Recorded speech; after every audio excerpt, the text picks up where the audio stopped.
Historia, el juego de pelota.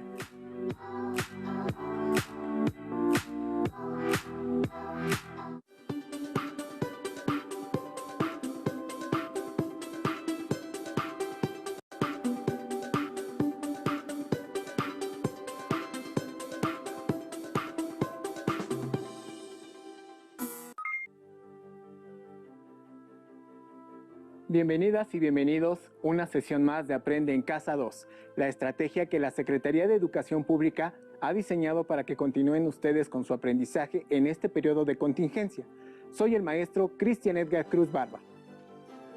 Y yo, el maestro Pedro Joan Velázquez Huesca, ambos docentes de la asignatura Historia.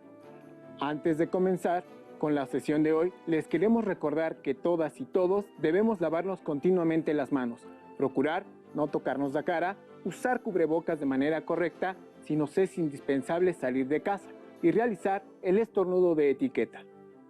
Y mientras nos cuidamos quedándonos en casa, les invitamos a unirse al reto de aprender algo nuevo cada día. Así, podremos volver pronto a nuestras aulas. Empecemos. El día de hoy abordaremos el tema del juego de pelota, así como otras manifestaciones culturales que surgieron en el periodo preclásico. Así, nuestro propósito de hoy será identificar el legado del preclásico, la escritura y el calendario, el juego de pelota, seres mitológicos, el jaguar y la serpiente emplumada. Antes de comenzar, les recomendamos que cuenten con cuaderno y bolígrafo a la mano para elaborar el cuadro sinóptico que iremos resolviendo a lo largo de la sesión. ¿Listos y listas? ¡Comencemos! ¿Cuál es tu deporte o juego favorito, Cristian? El fútbol. ¿Y a qué equipo le vas? Al poderoso Viento del Ejecatl, de Ecatepec. Mi deporte favorito es el béisbol y mi equipo son los Venados de Ixtlahuaca. ¿Y el de ustedes? ¿Les gusta el béisbol, el básquetbol, el fútbol o el fútbol americano? El juego, cualquiera que éste sea, es un elemento importantísimo para el desarrollo físico e intelectual de los individuos y lo es también para la identidad colectiva de una sociedad. Es por ello que la humanidad ha encontrado maneras de jugar desde tiempos muy remotos y las civilizaciones mesoamericanas no fueron la excepción. El juego de pelota fue una actividad lúdica, ritual y religiosa muy importante para sus habitantes. Estoy seguro de que en alguna ocasión habrán escuchado hablar del famoso juego de pelota que se practicaba en Mesoamérica, pero ¿alguna vez se han preguntado qué pasaba en los juegos de pelota en el México antiguo y en qué consistían? Para acercarnos a este tema, realizaremos la lectura de un fragmento de un artículo del arqueólogo mexicano Eduardo Matos Moctezuma, que puede encontrarse en la revista Arqueología Mexicana número 120. ¿Sacrificaban al que ganaba en el juego de pelota? La pregunta viene a colación porque frecuentemente escucho a personas que con gran aplomo afirman que en efecto a los jugadores que ganaban se les sacrificaba a los dioses. Sin embargo, no hay datos que permitan aseverar esto. Por el contrario, existen ciertas evidencias que permiten negarlo. Para comenzar, es necesario aclarar que el juego de pelota, además de ser una práctica de distracción en ocasiones ejercitada por jugadores profesionales, en que podía apostarse y se privilegiaba al ganador sin que necesariamente llevara a la muerte del perdedor, tenía un contenido simbólico de enorme importancia relacionado con la guerra ritual o la lucha entre la noche y el día, la luz y la oscuridad, que los componentes del bando enemigo que perdían eran sacrificados. Este segundo contenido es el que nos interesa en particular. Pero veamos las características que tenían las canchas para el juego. Las hay de grandes dimensiones como las de Chichén Itzá y Tula, con más de 100 metros de extensión, o muy pequeñas, de unos cuantos metros. Se han detectado por lo menos 2 con canchas dobles en las que se podían jugar simultáneamente. Las hay con cabezales y sin ellos, abiertas en sus extremos o cerradas, con talud inclinado o parámetros verticales, con anillos de piedra o con marcadores especiales. En fin, que sus formas y dimensiones presentan gran variedad y están orientadas la mayoría de las veces norte-sur u oriente-poniente. Inclusive, hay espacios destinados al juego en lugares abiertos, como se ve en el mural de Tepantitla en Teotihuacán, con sus marcadores a los extremos. Su importancia era tal que hasta el momento se han podido detectar alrededor de 1.500 canchas a lo largo y ancho de Mesoamérica. Se jugaba con protectores de cuero para manos, caderas, cintura y en ocasiones con máscaras, como se ve en Dainzú o en el mural de la tumba de Huijazó, ambos en Oaxaca. A las pelotas de hule, de las que se han encontrado varias en distintos sitios, se les pegaba con las caderas, los muslos y las manos. En Teotihuacán se ve el uso de bastones presumiblemente de madera. A veces se protegía la cintura con especies de yugos, imitación de los de piedra, como se aprecia en muchas figurillas mayas o en relieves en el Tajín, donde, por cierto, se han encontrado hasta 16 canchas para el juego. Pero vayamos al tema de esta nota.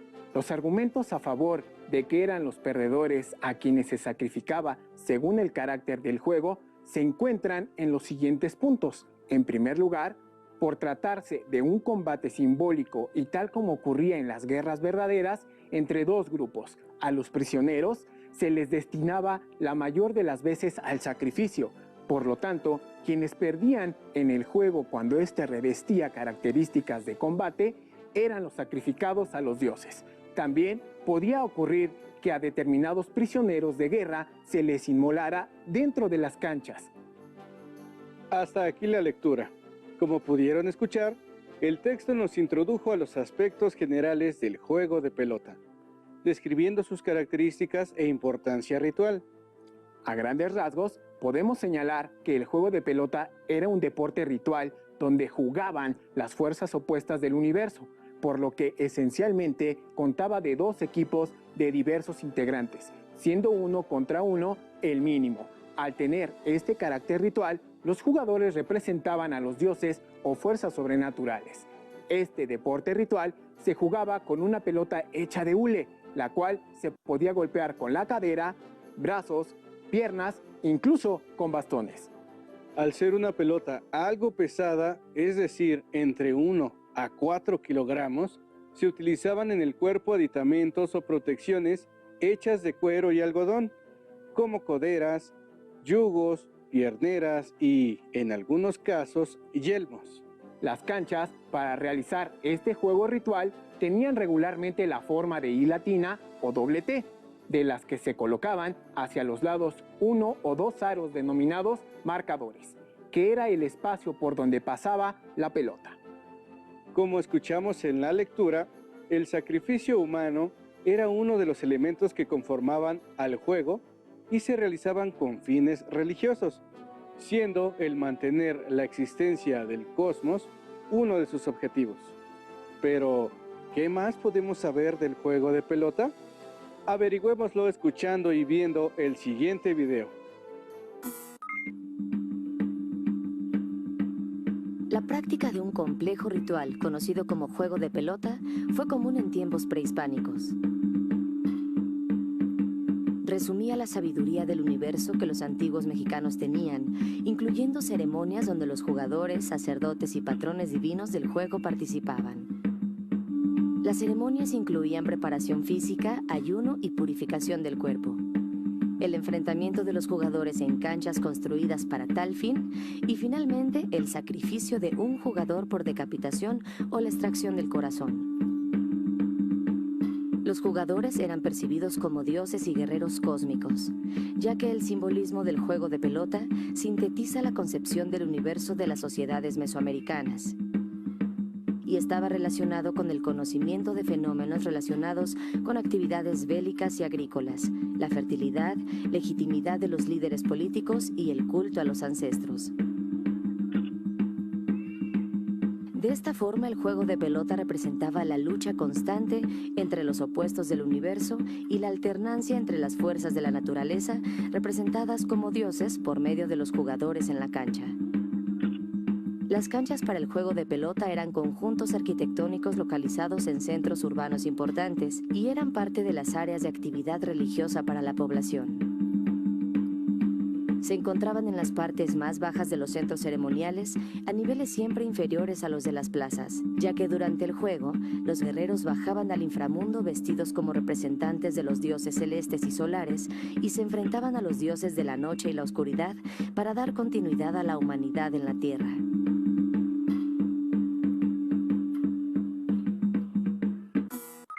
Como hemos revisado hasta ahora, el juego de pelota era más que un deporte, pues no solo se requería del esfuerzo físico de jugar con la cadera, hombros, piernas y brazos, sino también implicaba una enorme carga simbólica, pues los jugadores encarnaban las fuerzas opuestas del universo dentro de la cancha, es decir, la dualidad, lo conformado por lo femenino y masculino, el día y la noche, la vida y la muerte, entre otras.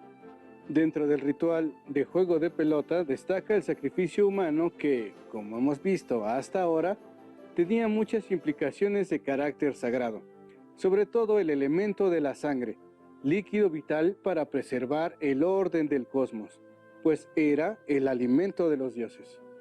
Los sacrificios humanos entre los mesoamericanos tenían la función de alargar la vida del sol, pedimento de lluvias y, ¿por qué no?, también para intimidar a los enemigos de un pueblo o ciudad importante. Es por ello que la mayoría de personas sacrificadas eran prisioneros de guerra. Pero, ¿desde cuándo se practicaba este deporte?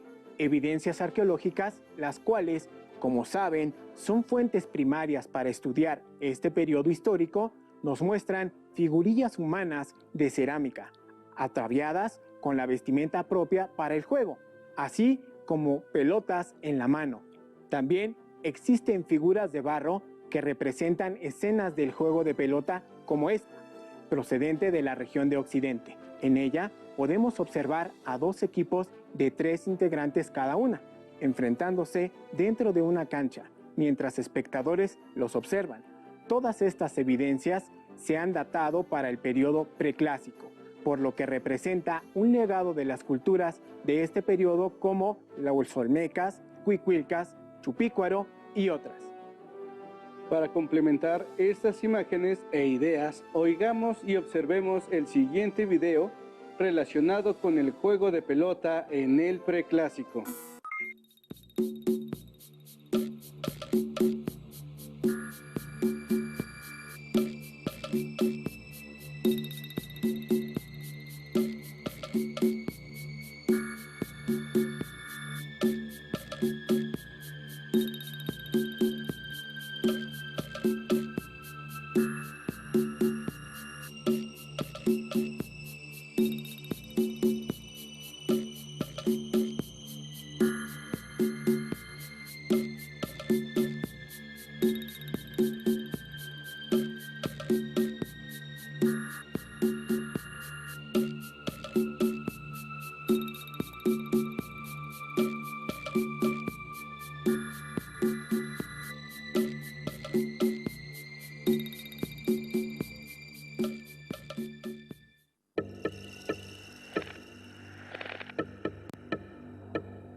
¿Qué les parecieron estas imágenes? ¿Notaron que muchas de ellas son esculturas dinámicas? Es decir, que pretenden representar cuerpos en movimiento. Hasta el momento hemos estudiado al juego de pelota como una de las manifestaciones culturales de este periodo preclásico. ¿Existieron otras más? Por supuesto que sí. Entre ellas destacan el inicio de la escritura, la conformación del calendario y en la conformación de la cosmovisión, la presencia de algunos seres sobrenaturales que podrán observarse durante los demás periodos del México antiguo, es decir, el clásico y el posclásico. La escritura en Mesoamérica tuvo gran importancia desde el preclásico. Fue el medio en que estas culturas pudieron plasmar en piedra, cerámica, piel de venado y papel amate sus lenguas, historia, dioses, cosmovisión y lugares. Son tres las fuentes para acercarnos a la escritura prehispánica. Una son las estelas de piedra, de la cual la disciplina llamada epigrafía nos ayuda a estudiar su significado, así como fechas calendáricas relevantes. También hay escritura en algunas vasijas de cerámica, como por ejemplo en las vasijas mayas que tienen esa decoración. Otro elemento son los códices, libros hechos de piel de venado o papel amate, los cuales estaban elaborados en forma de acordeón, y en ellas se pintaban figuras y símbolos. Todos esos libros antiguos se guardaban en verdaderas bibliotecas, edificios dedicados a conservar libros, de los que lamentablemente no nos quedan restos. En el siguiente video podrán apreciar qué era un códice prehispánico. Los libros indígenas son manuscritos realizados sobre un soporte flexible que contienen elementos de alguno de los sistemas de escritura nativa y desde el siglo pasado se han denominado con el nombre de códices. La palabra códice viene del término en latín codex, que significa libro manuscrito. Los elaboraban especialistas de tiempo completo, los escribas o pintores, quienes contaban con habilidades para pintar y con un conocimiento profundo de los sistemas de escritura, así como de la lengua. Esto les permitía escribir sobre cualquier tema que requiriera números, animales, hombres, dioses, regiones, historia, astronomía, poesía. Podían ser hombres o mujeres, que desde edad temprana eran instruidos en esta actividad. Tenían un papel muy importante dentro de la sociedad al encargarse de perpetuar el saber. En el centro de México llamaban a los escribas tlacuilos, palabra que proviene del verbo náhuatl tlacuiloa, que quiere decir escribir pintando. En el área maya se les llamaba ahtzib y ahwoj, términos que significan escriba y pintor respectivamente.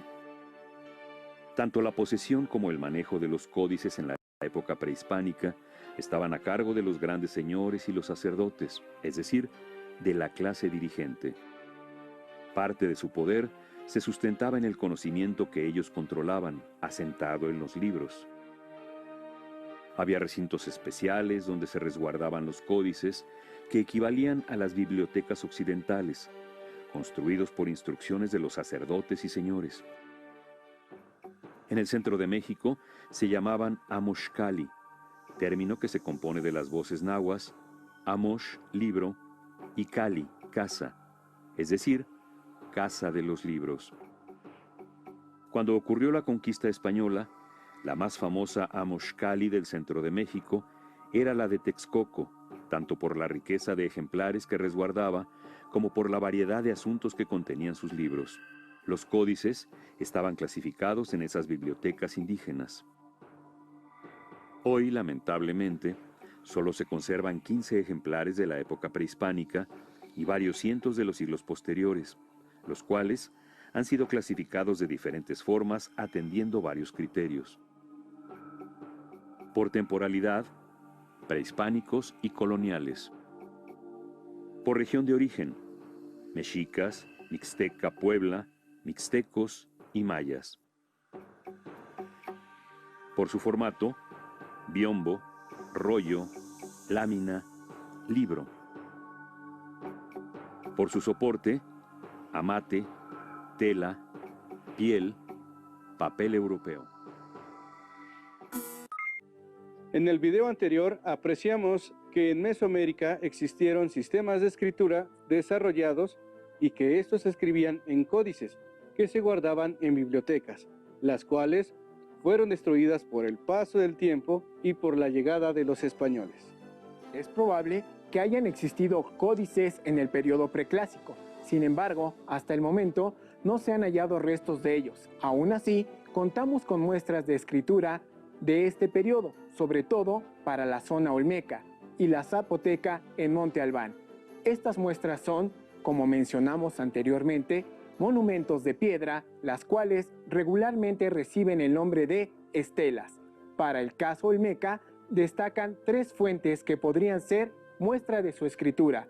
Estas son la estela 1 de la Mojarra, la estatuilla de Tuxtla y el bloque de Cascajal, el cual se considera por ahora como muestra más antigua de la escritura en Mesoamérica. Destacan sobre todo entre los olmecas el inicio de la barra y el punto, numerales que serán más tarde aprovechados por los mayas en la elaboración de calendarios. Escuchemos y veamos el siguiente video que nos habla sobre las características generales del bloque de Cascajal. El bloque de Cascajal fue hallado en un predio del mismo nombre en un islote en el sur de Veracruz, que se le conoce como Tacamichapan, en el municipio de Jaltipan. Fue encontrado en 1999 por los habitantes cuando se estaba sacando grava para revestir un camino. Es un bloque rectangular de piedra serpentina. Tiene labrados 62 signos que están dispuestos de manera horizontal y vertical, lo cual parece indicar un orden de lectura. 21 símbolos son repetitivos y algunos están asociados a otros, revelando una codificación. Varios de estos símbolos aparecen en esculturas olmecas, por lo que se asocia a dicha cultura. Los materiales cerámicos encontrados en el lugar datan entre 1200 y 900 años antes de Cristo. El bloque de Cascajal ha permanecido resguardado por la comunidad de Lomas de Tacamichapan desde su hallazgo. Es la primera vez que se exhibe fuera de su lugar de origen. Qué enorme legado nos dejaron las culturas del preclásico. Pero tanto el juego de pelota como la escritura no fueron sus únicos aportes. Las culturas del preclásico legaron a las del clásico y posclásico 2 calendarios base que les permitieron ordenar el mundo agrícola y el ritual, los cuales estaban basados en un sistema vigesimal, es decir, tomando como número base el 20. Este sistema se representaba mediante el punto como unidad, la barra con valor de 5 y la concha como valor de 0, el cual fue inventado por los mayas. El primer calendario, que era solar, tenía una duración de 360 días, es decir, el resultado de la combinación de 18 veintenas o meses, de 20 días a los que se les añadían 5 días más, que se consideraban peligrosos o de mala fortuna, porque creían que en ellos descendían seres sobrenaturales y podía representar el fin de una era. Este calendario servía para definir los periodos de siembra, riego y cosecha, y ordenaba algunas fiestas principales.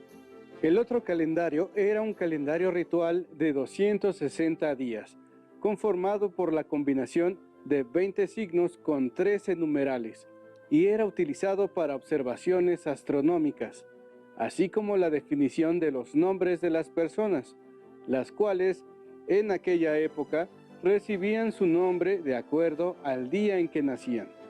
Otro aspecto muy importante que legaron las culturas del preclásico al resto de Mesoamérica fue su cosmovisión, basada en la representación de dioses de la tierra, entre los que destacan el jaguar y el monstruo de la tierra, entre los olmecas y el dios viejo del fuego en Cuicuilco. El jaguar tuvo un simbolismo importante entre los olmecas, pues se vinculó con linajes de gobernantes, así como también con la idea de la montaña sagrada, es decir, el cerro que nos proporciona los alimentos, como el maíz. idea que es constante en representaciones pictográficas y arquitectónicas del México antiguo, pues al jaguar se le consideró como el señor del cerro y se le relacionaba con el inframundo, es decir, el mundo de los muertos que se encontraba debajo de la tierra.